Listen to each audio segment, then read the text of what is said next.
Bien, tema número 1. Concepciones sobre la sociedad.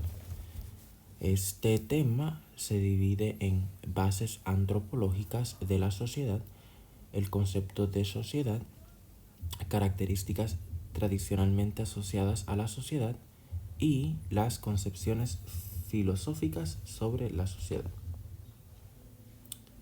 Comencemos con las bases antropológicas de la sociedad. Primero, las personas nacen con una total dependencia del grupo. O sea, nacemos inmaduros y si queremos sobrevivir, necesitamos esa protección más prolongada que cualquier otro animal. El individuo madura en un útero social, es decir, en una multitud de estímulos de carácter social. Su comportamiento se basa más en un aprendizaje social que en la biología. La base de la vida social es, número 1, la capacidad de aprendizaje, esa capacidad que tenemos para aprender cosas, y segundo, la capacidad de comunicar lo que aprendimos. El desarrollo del individuo exige una organización social compleja para su cuidado y socialización. El ser humano aislado no puede existir. Aparece siempre relacionado con otros. El concepto de socialización. Socialización implica el proceso de formación y maduración social de los individuos. Ese proceso de formación y maduración está constituido por la incorporación al grupo como parte solidaria del todo.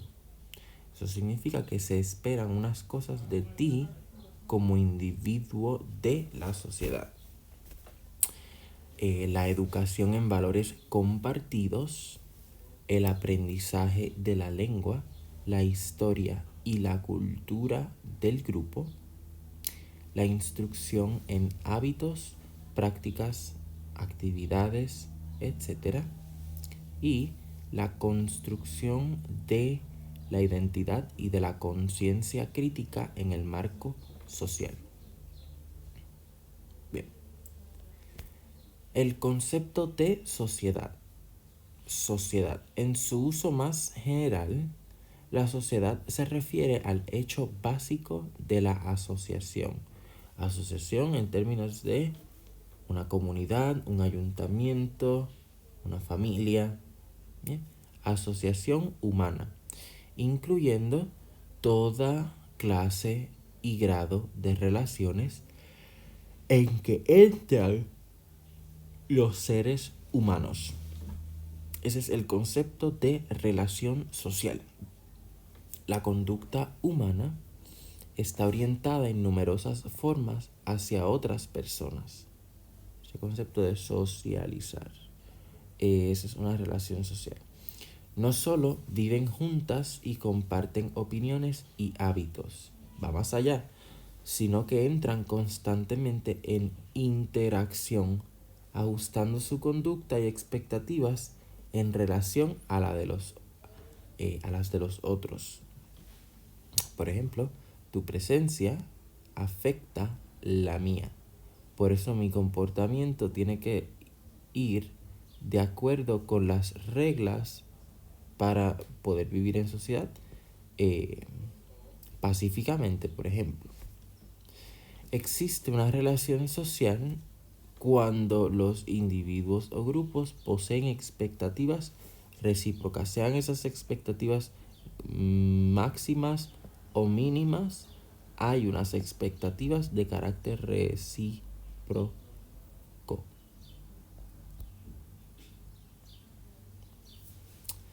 Pero la noción de sociedad implica que no toda acción o relación sea igualmente posible. Concepto de estructura social. Bien. La existencia de expectativas recíprocas implica que las personas tiendan a actuar de forma relativamente regulada. Claro, porque hay unas, por la cuestión de las expectativas, para cumplirlas, las personas tienen que actuar de una manera que sea predecible, o sea, regulada. Una relación social es una norma de interacción humana. Diferentes posiciones o clases sociales organizan sus acciones o expectativas en base a normas que organizan las relaciones entre tales clases. Se esperan cosas diferentes de cada miembro de la sociedad en base a su clase. ¿Bien? Y eso va a variar mucho entre sociedad y sociedad.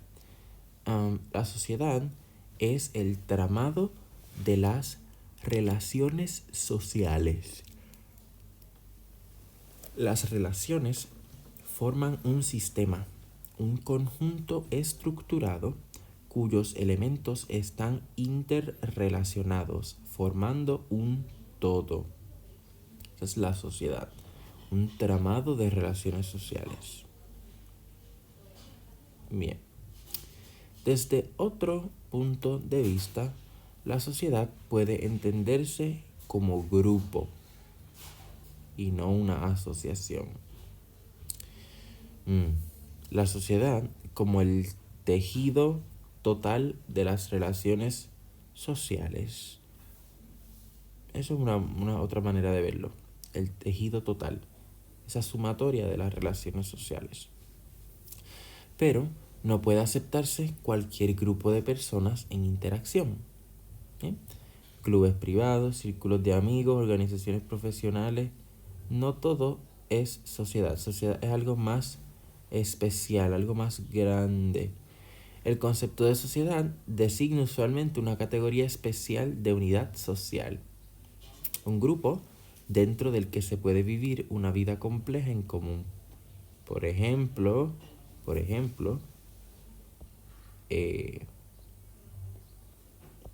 países, puedo pensar en comunidades como por ejemplo la comunidad europea. Así, algo más abarcador. La sociedad es un grupo con estructura compleja, no individuos vinculados unos a otros, como las simples asociaciones, sino grupos interconectados y superpuestos. Por último, esta es la otra. La sociedad también puede entenderse como un conjunto de instituciones. Y esta es esta es la definición que más se usa filosóficamente hablando. Bien, cuando lo vemos como un conjunto de instituciones, entonces podríamos decir que los patrones de interacción social se definen por normas, valores y creencias que rigen la conducta, no solamente expectativas recíprocas. Desde este punto de vista, la sociedad puede entenderse como el sistema de instituciones que gobiernan la conducta y proporcionan el marco de la vida social. De acuerdo con esto, la sociedad debería ser descrita según sus principales instituciones. Y esas principales instituciones son la familia, la religión, la política, la economía, etc. El problema. Las normas que rigen la conducta no siempre son explícitas o formales. Claro. Y por ahí entonces más adelante se habla del concepto de cultura, que es algo como un poco un área gris, donde se esperan unas cosas de ti, pero no están escritas en piedra. pero tampoco estamos situados culturalmente, sino que estamos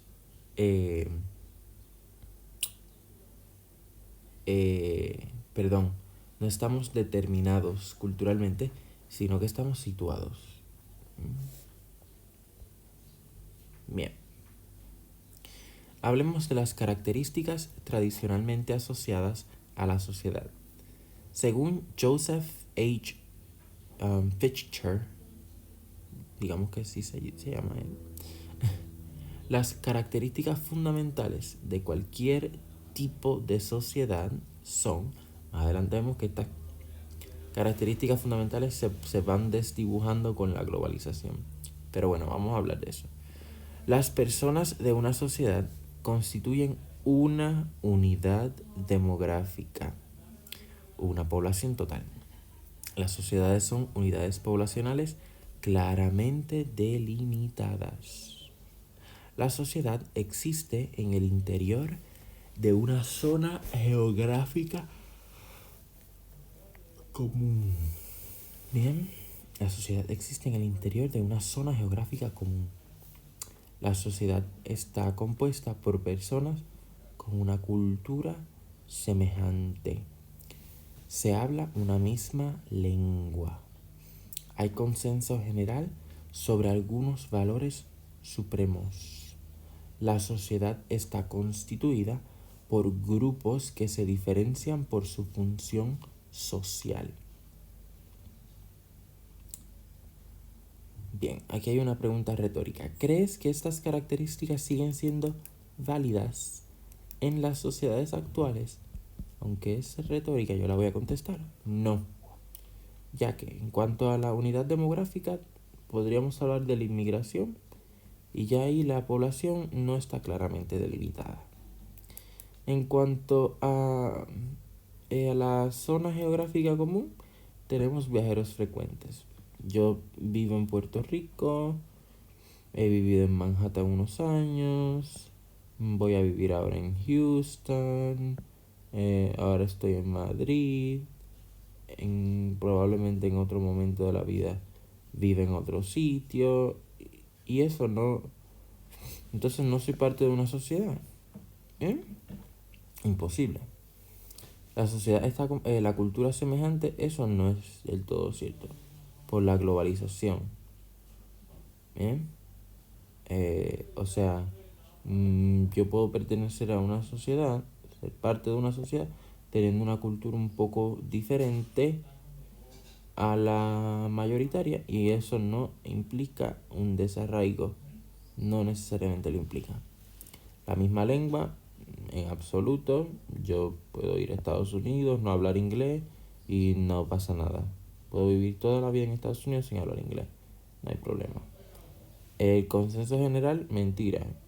Estados Unidos tiene un bipartidismo que lo corroe terrible y sigue habiendo una sociedad ahí, ¿no? Bien. Hablemos ahora sobre las concepciones filosóficas sobre la sociedad. Esto es importante. Aquí hay nombres y hay que estar bien pendiente a el nombre de cada aquí los nombres son importantes, hay que acordarse de los nombres. Eso es todo.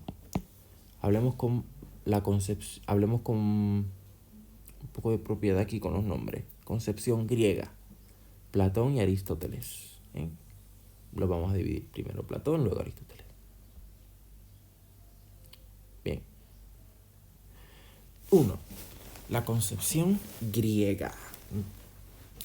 Bajo la concepción griega hay una gran importancia de la sociedad para poder tener una vida en sociedad. Así que el individuo se subordina a la sociedad en la concepción griega. La vida en sociedad, polis, es el marco necesario para el desarrollo de su vida, para alcanzar su plena realización. Solo con unas instituciones sociopolíticas correctamente diseñadas puede el ser humano desarrollar una vida buena y alcanzar la felicidad.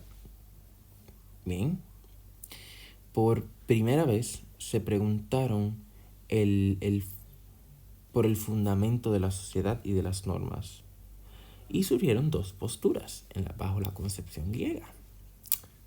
La postura convencionalista y relativista. Bien, esta no es la que defiende Platón y Aristóteles. Esta era defendida por los sofistas. Esa postura convencionalista y relativista dice que las normas sociales se basan en el acuerdo y pueden cambiar.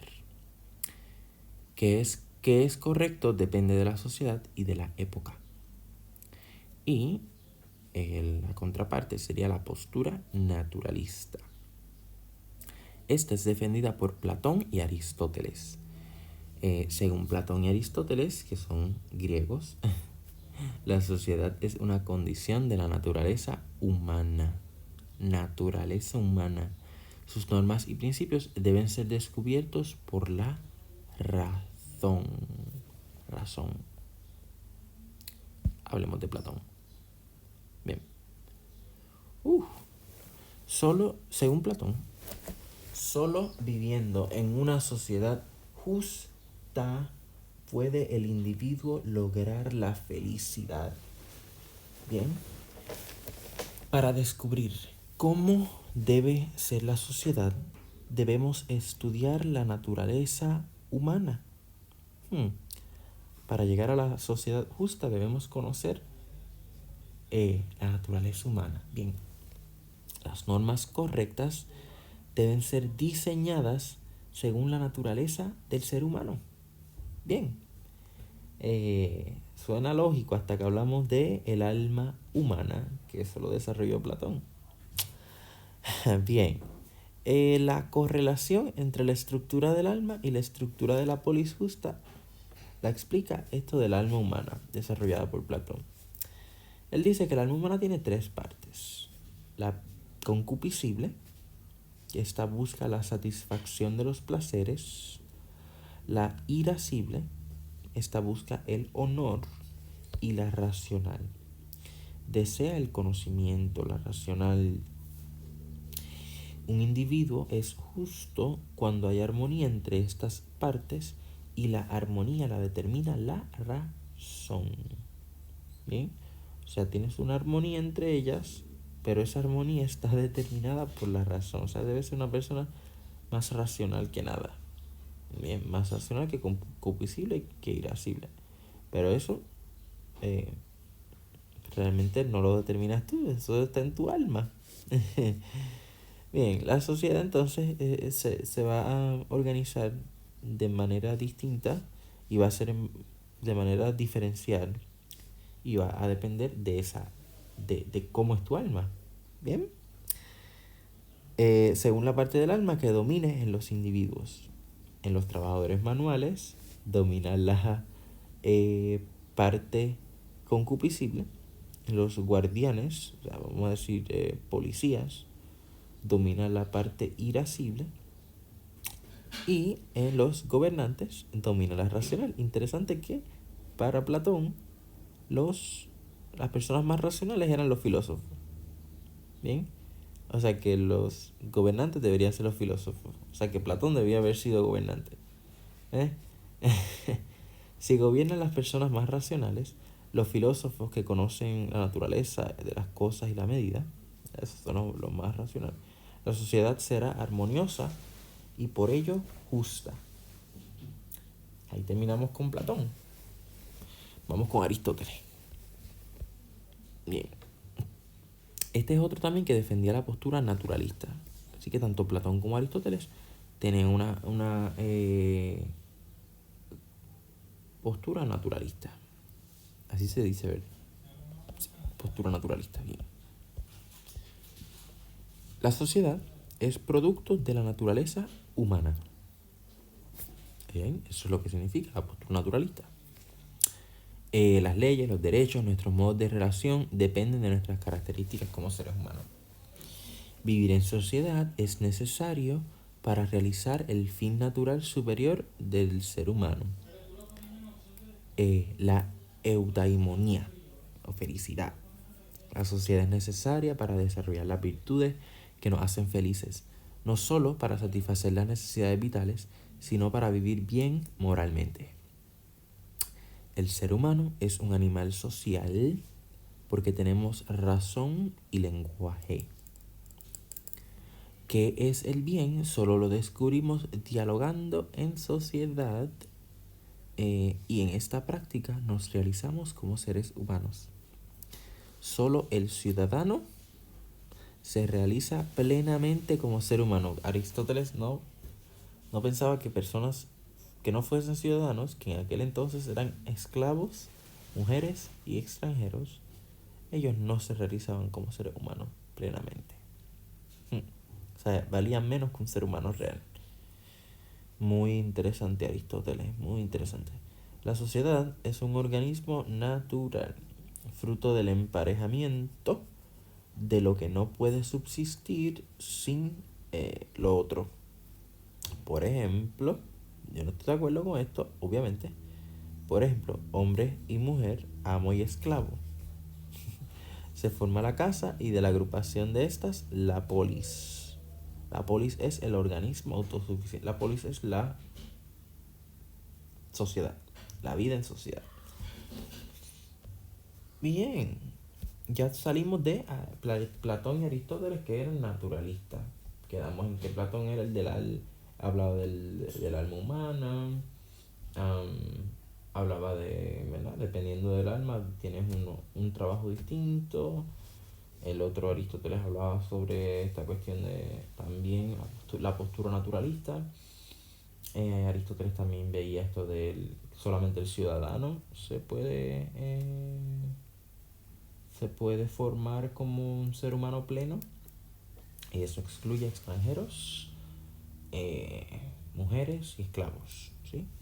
Ahora hablemos de las concepciones contractualistas, que son el inicio de la modernidad. Estamos dando un paso hacia el futuro. Ni la sociedad, según las concepciones contractualistas, ni la sociedad, ni el Estado, ni el derecho son naturales, sino que surgen de un pacto entre individuos libres. Pacto entre individuos libres. ¿Tiene antecedentes en la antigua Grecia? Sí, pero eso no lo convierte viejo. Sigue siendo un fenómeno propio de la modernidad, dominante en la filosofía política de esa época. En el pensamiento griego, lo privado y lo público, la ética y la política se confunden. Esa cuestión naturalista. Ahora, en esta concepción contractualista, vamos a diferenciar. Vamos a quitarle esas áreas grises de qué es lo privado, qué es lo público, qué es la ética, qué es la política. Ahora su separación es fundamental. Lo público político no debe inmiscuirse en lo privado ético. Bien. Surge el concepto de sociedad civil. Es el espacio de los intercambios económicos de la clase burguesa diferente del Estado y que éste debe proteger. El fundamento del contractualismo es el individualismo normativo. Ese es el fundamento. La base de la sociedad son individuos solo preocupados por su interés personal, que libremente acuerdan unas normas comunes porque permiten a todos alcanzar mejor su propio bien. Y aquí vamos a hablar de Hobbes, de Locke y de Rousseau. Vamos a comenzar con Hobbes. Hobbes es un contractualista. Este imagina en el origen un estado de naturaleza presocial, prepolítico y premoral. En él solo existen individuos y sus familias en un estado de guerra de todos contra todos, porque cada cual busca su propio bien, son egoístas. Cada cual es libre y busca su propio interés por cualquier medio. Pero esta situación de inseguridad hace que sea en interés de todos acordar un poder central que imponga orden y seguridad. Así que esa es la necesidad del del poder central, imponer orden y seguridad. La sociedad y el Estado se fundan a la vez. O sea, no es algo intrínseco del ser humano la vida en sociedad. La sociedad. Porque la sociedad es imposible sin un poder político coactivo y centralizado. La sociedad y el Estado se fundan en un acuerdo entre iguales al servicio de sus intereses. No son una realidad por naturaleza. Bien. Locke habla de los cuatro derechos naturales. Bueno, eso es lo único que me acuerdo. Al igual que Hobbes, pues Locke parte del estado de naturaleza en el que los seres humanos son libres de perseguir sus intereses. ¿Bien? Él no lo ve con esto del estado de guerra, como que en un estado de naturaleza todos van a ser todos contra todos, sino que el estado de naturaleza es un estado de igualdad en poder y jurisdicción. Un derecho igual al tomarse la justicia por su mano. No es necesariamente un estado de guerra, pero podría serlo, porque en él rigen 4 derechos naturales. El derecho que son independientes del Estado. El derecho a la vida, el derecho a la salud, el derecho a la libertad y el derecho a la propiedad. Pero la guerra de todos contra todos, como dije anteriormente, es una posibilidad, según Locke. Por eso acuerdan establecer una sociedad política y un Estado que asegure la paz. Este acuerdo no quita a los individuos sus derechos naturales, solo el de hacerse justicia a sí mismos. El Estado debe proteger los 4 derechos naturales: el derecho a la vida, a la salud, a la libertad y a la propiedad. Si no, el Estado es ilegítimo y se justifica la revolución. Es el origen de la ideología liberal y por esa razón se considera a Locke como el padre del liberalismo. Bien, hablemos de Rousseau. Al igual que Hobbes, parte del estado de naturaleza, ¿bien? Pero a diferencia de él, no lo cree como no lo cree poblado de individuos egoístas. El egoísmo es ya un producto de la sociedad. Rousseau distingue entre un pacto social y un pacto civil. El pacto social es por el que los individuos se instauran como un pueblo o cuerpo social unificado con una voluntad común, y un pacto civil por el que el pueblo acuerda instaurar un soberano. Así que esa es una de las cosas más importantes de Rousseau. Distinción entre pacto social y pacto civil, el pacto civil es para instaurar un soberano. Mediante el pacto social, cada individuo se convierte en una parte indivisible del todo, bajo la dirección de la voluntad general de la comunidad. Y bajo el pacto civil tenemos a un soberano que sería presidente o algo así. Pero bueno, la sociedad se entiende como un sujeto único, con una personalidad corporativa que pasa a ser la personalidad de todos los individuos. Las leyes son expresión de la voluntad general de la comunidad.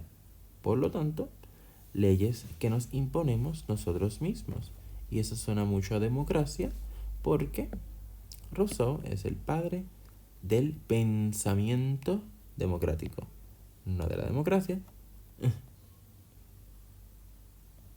Entonces terminamos con el contractualismo. Eso era Hobbes, Locke y Rousseau. Ahora, la concepción positivista. Eso es el darwinismo social y Augusto Comte. Comte sin P. Yo no sé por qué hay una P ahí. El siglo XIX se caracteriza por tomar el conocimiento científico como modelo del saber. Bien. El darwinismo social se llama así porque Charles Darwin fue el que desarrolló el libro este que se llamaba el origen de las especies. Y habló sobre la evolución y todo. Fue muy influyente en la ciencia. Y le dio un poquito un poco más de fundamento a muchos temas que no se conocían en la biología. Charles, de verdad que, wow, un gran científico. Pero bueno, entonces, traspolado a la parte social no es tan bueno. O sea, no tiene nada que ver con Charles, pero bueno, le acuñaron el nombre darwinismo social. La influencia de la teoría de Darwin hizo que se tomase la biología como modelo explicativo de la sociedad. Sociedad como un organismo cuyas partes, instituciones, individuos, cooperan para el mantenimiento y el equilibrio del todo. El individuo se subordina al conjunto. Eso es una concepción bastante griega también. Se enfatiza el carácter de equilibrio y estabilidad. El conflicto se considera un proceso marginal y antifuncional. El conflicto no sirve para nada. Y que no es cierto, pero bueno. El orden y control social se convierten en un objetivo político fundamental. Claro, porque si el conflicto es malo, pues no pues, tenemos que controlar que no haya conflicto. La estructura social, o sea, las jerarquías, se justifican recurriendo a la idea de la selección natural. Que de verdad me parece un atrevimiento traspolar algo que tiene que ver simple y sencillamente con una idea biológica y llevarla a algo social. Me parece un atrevimiento. Que es el triunfo del más fuerte, selección natural, claro. No hablo más yo de la selección natural porque en el contexto social no me parece apropiado, justo ni necesario. Pero en el concepto biológico, claro que sí. The survival of the fittest, el triunfo del más fuerte es una realidad. Eso es así es como trabaja. Los vencedores de la lucha competitiva, los mejores, son la clase social dominante. Ahora, el padre de la sociología científica fue Augusto Comte. Comte defendía que debe aplicarse el método científico a la sociedad y desarrollar así una sociología científica, única guía válida para las reformas sociales que acaben con las crisis sociales y políticas. ¿Bien? La sociología debe concebirse como una física social que establezca las leyes de los fenómenos sociales con el fin de controlarlos y manipularlos. No me gusta esto no me gusta. Los seres humanos tienen una naturaleza social, no hay necesidad de ningún contrato social. Bien, o sea, esto es concepción, postura naturalista. Comte, esto es una de las cosas más importantes que hizo Comte, fue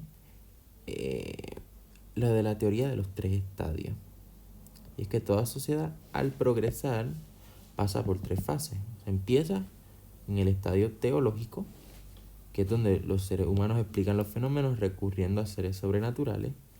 Luego entonces se mudan, mientras van progresando, al estadio metafísico, donde se explican los fenómenos en base a ideas abstractas, no experimentables. Y finalmente el estadio positivo, y ahí es donde quería llegar él. Último y definitivo estado del progreso social. Los fenómenos se explican respetando el método científico.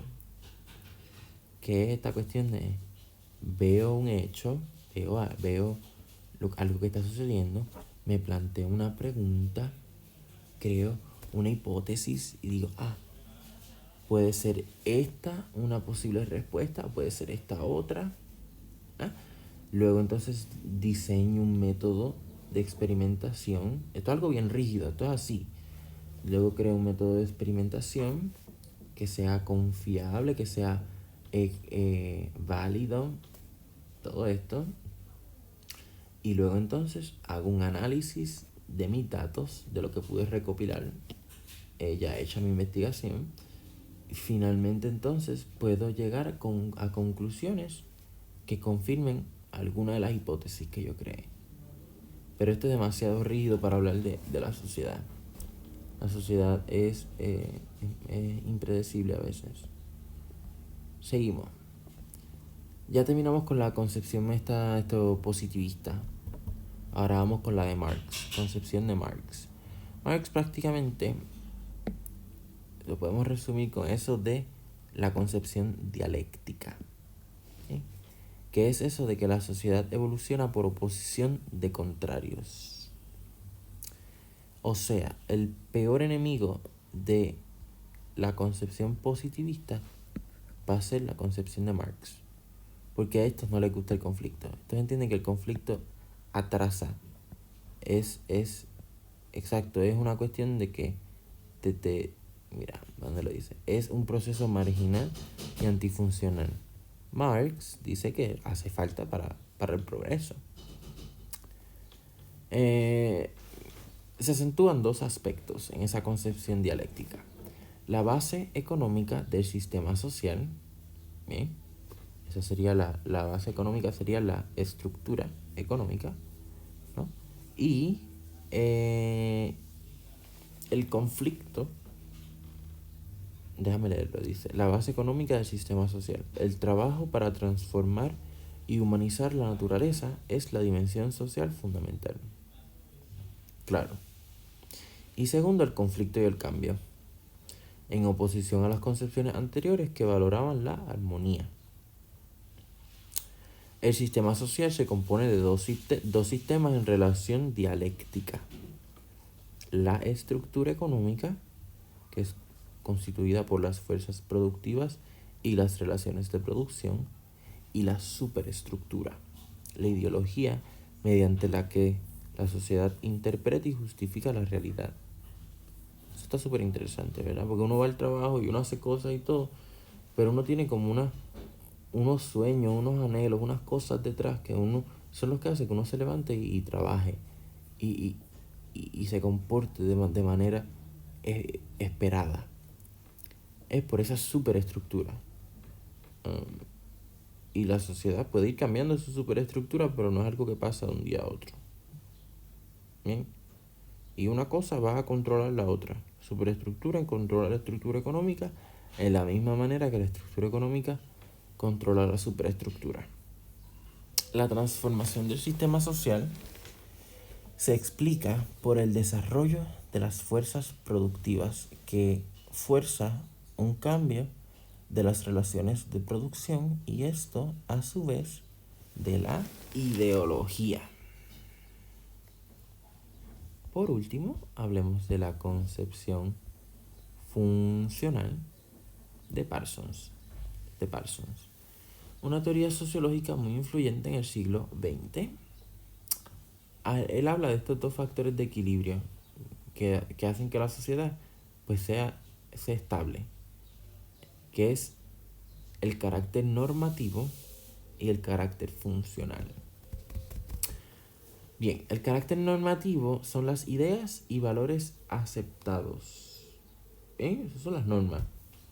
Y el carácter funcional es que se pueda, que hayan unos recursos, o sea, que hayan unos sistemas ya puestos en su sitio que funcionen, ¿verdad? Por ejemplo, el carácter normativo. Este ideal de que hay que trabajar y que es bueno vivir en sociedad y que es importante educarse y cosas así, se puede cumplir en el carácter funcional de la siguiente manera, pues que hayan carreteras para poder conducir, para poder llegar de un sitio a otro.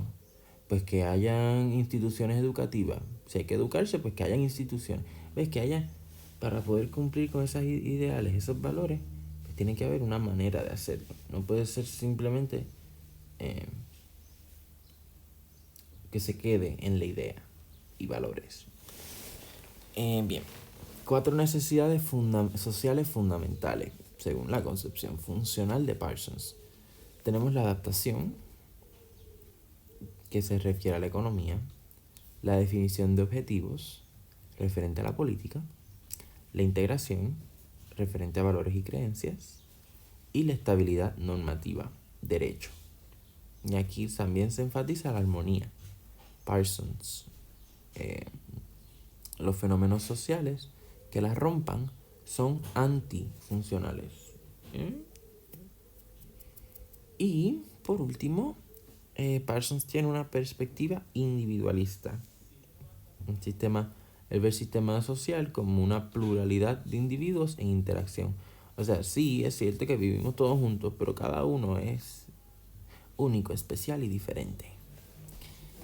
Con eso terminamos el tema número 1 y en el próximo video hablaré sobre el tema número 2, que es estructura social y agencia, ciencia, tecnología y sociedad.